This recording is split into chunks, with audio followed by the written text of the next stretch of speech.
Oh, how's it going, everybody? So, we're back for another edition of All In, where I pick a band, I listen to the entire discography, and I give my thoughts on it. And the rules kind of go like this. The band must have at least 5 or more original albums. Cover albums can count. And generally, I don't talk about acoustic or live albums unless most of the songs on those albums are original to the form. So, here we go. So, I said this week we were going to be in the 80s. So, here we are. Motley Crue this week. So, these guys, as we've said on the Hair Bands videos, they were definitely early to the party. So, their discography, they span from like 1981 with their debut, Too Fast for Love, all the way to 2008 with Saints of Los Angeles.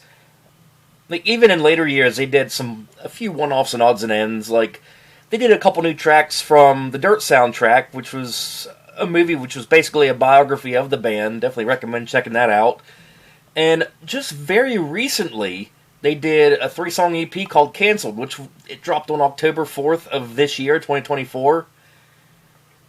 So, I guess we'll get started. So, starting off, we have their first album from 1981, Too Fast for Love. So, here we start off with Live Wire. Great way to start the whole thing off. Let's see. Come On and Dance, Public Enemy #1, Merry-Go-Round, Take Me to the Top, Piece of Your Action, I like that song, Starry Eyes, Too Fast for Love, and On with the Show. And this is the stage of hair bands where you didn't have a power ballad yet. So, like I said, 1981, this was when glam rock was just starting, not really popular yet, but definitely an awesome album. So, the next album we have is Shout at the Devil. So, yeah, here it is, 1983. We start off with, of course, the title track, Shout at the Devil. Looks to Kill, which is a real popular song. Love it. Bastard, which is another good one. God Bless the Children of the Beast. Helter Skelter, which that actually is a Beatles cover, believe it or not. You got Red Hot, Too Young to Fall in Love, which I remember that song more from like Grand Theft Auto Vice City. I remember hearing that more over there than I remember hearing that more on that soundtrack than I ever did before. So then you have Knock 'em Dead Kid, 10 Seconds of Love, and Danger. And oh yeah, and I forgot to mention that these releases here actually have the bonus cuts to them. So they did a demo of Shout at the Devil, Looks to Kill demo, Harder Than Hell demo. They have a song called I Will Survive, which was unreleased, and Too Young to Fall in Love demo. So I really feel like they started hitting their stride on this album. Honestly, I like it better than Too Fast for Love, which I did forget to mention bonus tracks off of here. So they have Toast of the Town, unreleased track, Tonight, unreleased track, a Too Fast for Love alternate intro, Stick to Your Guns, which is unreleased, and a live version of Merry-Go-Round. But yeah, first two albums were really good. I mean, I recommend this one over Too Fast for Love. So the next two I don't have on physical copy, I have them on download. So here we go to 1985, Theater of Pain. And here we feature City Boy Blues.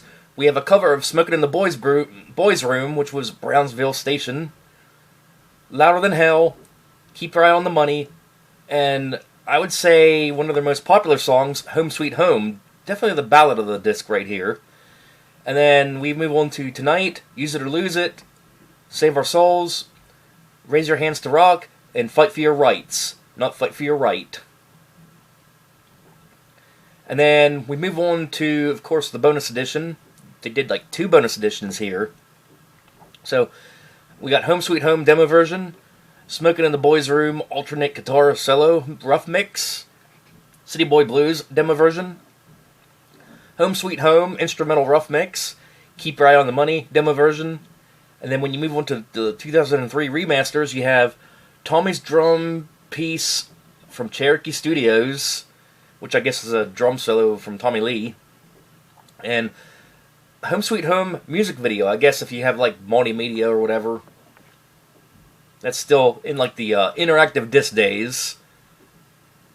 So then we move on to 1987. We have Girls, Girls, Girls.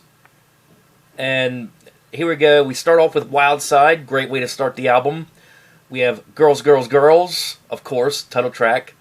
Both very popular songs. You got Dancing on Glass, Bad Boy Boogie, Nona, and then we move on to 5 Years Dead, All in the Name of, Something for Nothing, You're All I Need, and a live cover of Jailhouse Rock by Elvis Presley. Then moving on to the 2003 remaster bonuses, Girls, Girls, Girls, Tom Werman Band intro, rough mix of instrumental track. I guess it's an instrumental. Wild Side, rough mix of instrumental track. Rodeo, unreleased track. Nona, instrumental demo idea.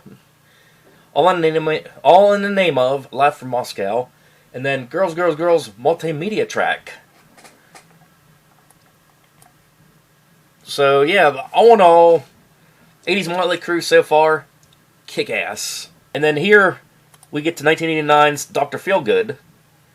Now, this one here, it's more of a nostalgic thing for me than anything, because this is where I first heard of Motley Crue, and my first memories of hearing them.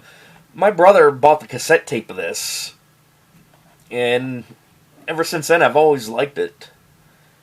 So, of course, you got the intro. You got Dr. Feelgood, title track. Slice of Your Pie, Rattlesnake Shake, Kickstart My Heart, Without You, which that's a pretty good ballad. You got Same Old Situation, SOS, Sticky Sweet, She Goes Down, I wonder what that means. Don't Go Away Mad, I would call that a breakup song. Time for Change, Dr. Feelgood demo, yeah, that's bonus tracks. Without You, demo, another bonus. Kickstart My Heart, demo. Get It for Free, which was unreleased, and Time for Change. And I would say this would be their most commercially successful album. And I would say by far their horniest album. You know, just A Piece of Your Pie, She's Going Down. I mean, come on. We know what that all is. But yeah, 80s Motley Crue, awesome. Definitely recommend it. And I believe it was in 91. Yeah, 91 they did like I would call it like a greatest hits or a best of compilation. They call it Decade of Decadence. And they actually did some new tracks on that one. So what they did Primal Scream, Angela, and they did a cover of Anarchy in the UK by the Sex Pistols. And of course, you know, all the best stuff from the 80s. I think they put in a couple of live tracks too, and a couple remixes. But, I mean, definitely a good album to get if you're just getting started into Motley Crue and you just want to focus on 80s Motley Crue. And even their new tracks off of that in 91, you know, they fit the sound. That's when hair bands were still thriving at that time. You know, right before grunge fully took over, as we've gone over again and again and again in these videos. So, we move on to 1994, and this is where things change. So, here we have their self-titled album called Motley Crue, released in March 15th of 1994. Their first full-length album in 5 years since Dr. Feelgood. And they have had some changes in the lineup since then, so they have a totally different sound. So, what do we feature here? Power to the Music, you got Uncle Jack, you got Hooligan's Holiday, which was like, I believe that was the breakout single to this. And I didn't think it was really a bad song, but I didn't like it as much as the older Motley Crue. You got Misunderstood, which was the other single from it. You got Love Shine, Poison Apples, Hammered, Till Death Do Us Part, Welcome to the Numb, Smoke in the Sky, Dropping Like Flies, and Drift Away. And I feel like it was a lot heavier than the previous album. Like, it's like they were pissed off, you know? And again, as I've said in previous videos, it's like when hair bands release albums, like we'll say for example 1993 and on, it's almost like they're overshadowed because grunge fully took over, you know? Like they were like not as many people listen to them per se. And this is the first time I ever heard this full album in this episode here. So I mean, I honestly I didn't really hate it, but I don't think it was up there with the first five, if I'm being honest. So then we move on. They keep rolling on here. We got Generation Swine in 1997. And so here, we start with Find Myself, and then I believe it was a breakout single. It was called Afraid. And then we have Flush, Generation Swine, which had a little bit of popularity. You got Confessions, Beauty, Glitter, which I didn't care for. Anybody Out There, Let Us Pray, Rocket Ship, The Rat Like Me, and then they redid Shout at the Devil as Shout at the Devil in 97. Almost like they did a remake of their own song, sort of. And we end it with Brandon. And, I think the best track out of this was Afraid. It was a breakout single to it. Wasn't too bad, but as a whole album, I wasn't really feeling it. I mean, Shout at the Devil in 97 did have a little bit of a heavier feel than the original, but it's I like the original better. I mean, I guess we could all agree. So then, I believe it was 98, they came out with a Greatest Hits compilation. This right here. And they actually came out with 2 new tracks on this.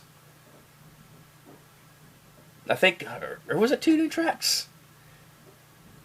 Yeah, it was. They had Bitter Pill and Enslaved. They were the 2 singles off of it. And of course, all the others were greatest hits from like 97 back to like 81. So then we move on to 2000. Yeah, we're in the 2000s. So they roll on, they release New Tattoo. So you start off with Hell on High Heels, which would be the single off of it. Then we have Treat Me Like the Dog I Am, New Tattoo, title track, Drag Strip Superstar, First Band on the Moon, She Needs to Rock and Roll, Punched in the Teeth by Love, Hollywood Ending, Fake, Porno Star, and White Punks on Dope, which originally was the Tubes that covered that. Or the Tubes that did it, I should say. But here again, not really on point. I mean, I feel like... I mean, the Motley Crue self-titled album was okay, but I feel like these last 2 were like, not feeling it. So in 2005, they reunited, and then we ended up with Red, White, and Crew, which is another compilation. And again, like they've always done, they'll do a compilation, and they had like 2 or 3 new songs. So what we got here is If I Die Tomorrow, which was the big single to it. Then you got Sick Love Song, and they did a cover of Street Fighting Man by the Rolling Stones. So then, a couple years go by, like 3 years, with the original members, we get this album. Without the cover here. So, we have Saints of Los Angeles, and this must be the tour edition, because this actually shows like all the tour dates they were doing around the time they released this, or probably before. So that's pretty cool. So I feel like this album, this is Motley Crue back in their true form right here, and obviously my favorite later album they've done. So we start off with the intro, LAMF, and then we got Face Down in the Dirt. Good way to start the album off. What's It Gonna Take? Down at the Whiskey. The breakout track to this, Saints of Los Angeles. And then you got Motherfucker of the Year, The Animal and Me, Welcome to the Machine. I like that one. Just Another Psycho, Chicks Equal Trouble. This Ain't a Love Song, White Trash Circus. And they end it with Going Out Swinging. Great track to end a good album. And I remember, like, I never knew about this album coming out, and I remember I was listening to Howard Stern. He was talking about it, and he played a clip of Saints of Los Angeles, and I was like, man, I'm digging this. I like it. It goes back to the original Crew days, it seems. So they did release the album, and I went out and purchased it. And I honestly, I actually like it better than some of the '80s Motley Crue. I mean, I feel like they really came out on top with this one. I feel so yeah, that would be it for the actual full albums. And yeah, like I said, they actually did do a few one-off things here and there. So yeah, the Dirt soundtrack. Yeah, definitely recommend that movie if you haven't seen it yet. I believe at the time I saw it, I think it was on Netflix. But yeah, so it's another compilation like they always do with a couple new songs. So here you start off with a song called "The Dirt." Believe it or not, Machine Gun Kelly is in it. So and believe it or not, I don't hate it. I'm not a fan of Machine Gun Kelly, but I don't hate this track. And so the rest of it they do like older tracks. And then at the end, surprisingly, they do a cover of Like a Virgin by Madonna. Very unexpected, but it worked.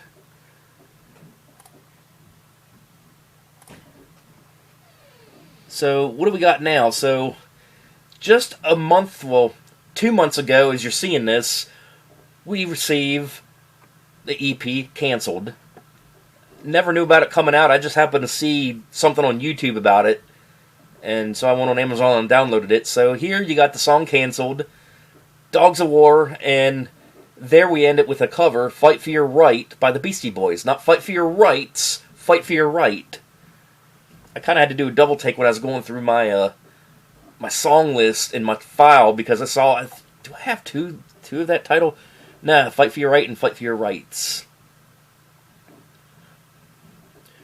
But I mean, it's not bad. I don't hate it, but it's not as good as Saints of Los Angeles or anything from the '80s. And my personal experiences with Motley Crue, other than, of course, my brother buying Dr. Feelgood on tape.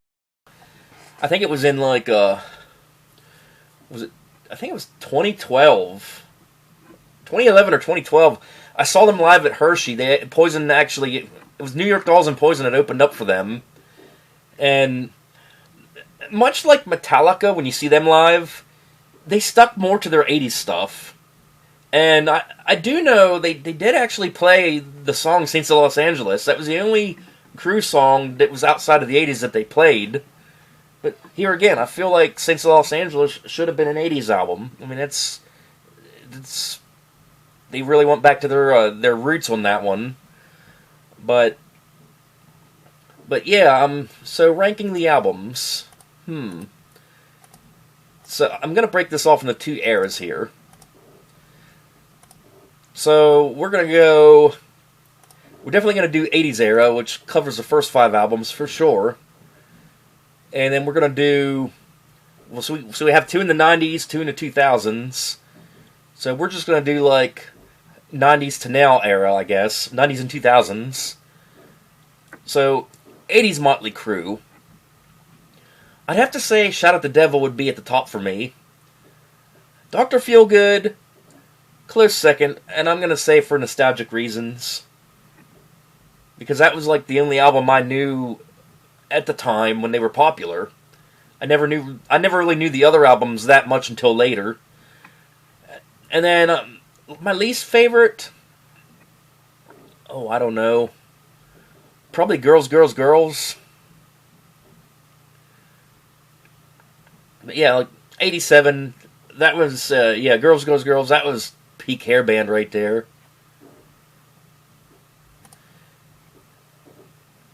And okay, so I'm gonna say my favorite from the 90s/2000s era, hands down, Saints of Los Angeles. Just because they were like back in their full form on that album, not a bad track on it, loved it from end to end. Definitely recommend Saints of Los Angeles if you haven't checked it out. And my least favorite from that era, I don't know, new tattoo. Just wasn't feeling it. But yeah, I mean, as far as Motley Crue goes, damn good solid band. Definitely recommend you check them out. And I forgot to tell you like about the live show when I saw them live in Hershey. One of the coolest live things I ever saw, it was Tommy Lee and the drumming roller coaster. Like, he was doing a drum solo while on this little loop-de-loop on the back of the stage. It was pretty awesome. And of course, it is worth noting that Nikki Sixx had a pretty successful solo thing going with 6 a.m. I think that went on for 4 albums. Let's see, Tommy Lee had a few projects here and there over the years. Like, I remember he did Methods of Mayhem back in 2000, or I think that album came out in 99, but I actually saw them at Ozfest 2000. That was kind of Tommy Lee's attempt at the whole rock rap thing, or the nu metal thing. So yeah, Tommy Lee has a saying in both hair bands and nu metal when you think about it. And then Tommy Lee then had another project called Tommy Ride. I think that was the name of his band then. And I think he had another album that was just under his name Tommy Lee, which it was less nu metal and more I wouldn't say Motley Crue, but it was more of like a standard rock than like a nu metal. So yeah, I mean, he's really diversified by himself too. And this was all, I think this was all in between, like, you know, Dr. Feelgood and Saints of Los Angeles. So he definitely kept himself busy, other than with Pamela. Yeah, I'm sure a lot of you probably saw the video back in the day. Bring! But yeah, that was my thoughts on the entire discography of Motley Crue. So, next video, we're going to move into the grunge era. We haven't done a grunge all-in yet, so tune in next week, find out who it is.